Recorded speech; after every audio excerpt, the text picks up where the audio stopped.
There are false believers everywhere who will use the language to get ahead. There are hypocrites everywhere. That doesn't mean everything gets thrown out.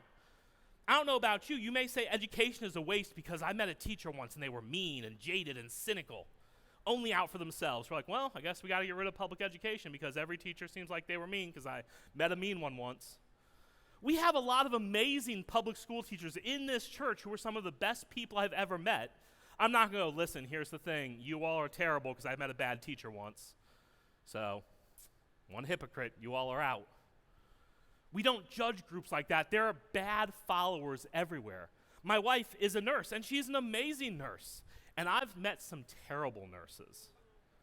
All right, they're lazy, they don't care about their job, right? They have no bedside manner, zero interest in actual patient comfort. They're waiting out the clock, and so I don't come home and say, listen, bad news, honey. I met one of the bad ones, and that means all nurses are terrible. Sorry, had to break it to you. Because there's a bad one. Doesn't mean that they all are. My wife is an amazing nurse, and in church there are some bad believers. And just because you've met one or two doesn't mean that everyone is. And the truth is, there are bad believers for a lot of reasons. They sat under a bad teacher and they started following Jesus for political or social reasons. They decided to follow Jesus because they said, hey, you'll never get sick and God will make you happy and healthy and wealthy, because they had never read the Bible either. And they said, okay, I'll do that.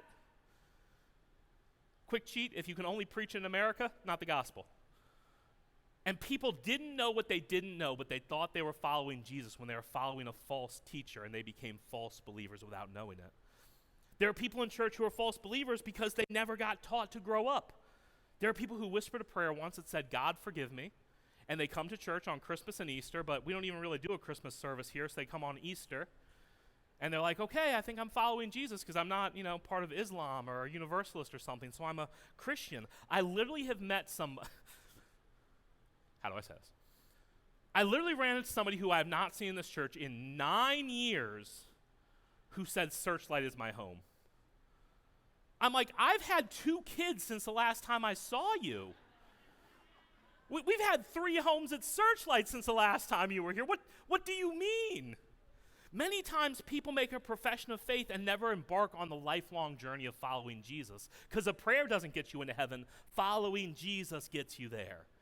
And you can't just whisper a prayer and then not follow Jesus, because then you just want the benefit and not the relationship, and that makes you a false believer because you just want God's stuff and not God. Oftentimes, we live this life that's an example of everything but Jesus and think praying a prayer made the difference. The reality is many churches have fake Christians in them. And again, when I say fake Christians, I just mean people who have no interest in following Jesus and letting him change you from the inside out.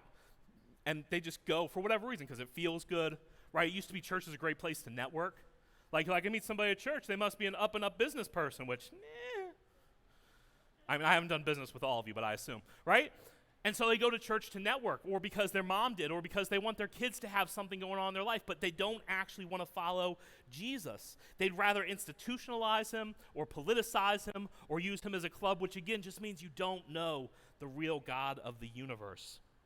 That's why Paul says if you're following Jesus, you'll look a certain way, right? We did this in our series. Happiness is a 9-letter word. If you follow Jesus, you'll actually start to look this way. Certain things will mark your life: love, joy, peace, patience, kindness, gentleness, and self-control. Jesus even said you can know a tree by its fruit. You'll look a certain way. James, the brother of Jesus, says this in James 2:19. You say you have faith, for you believe there is one God. I love this because this sounds like me. Good for you. Good for you. It's the brother of Jesus, which again, what does your sibling have to do to convince you that they're God? Okay.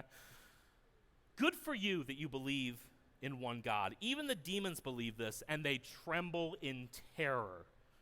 Here's what that means. There is a kind of knowledge of God that doesn't save you in any way.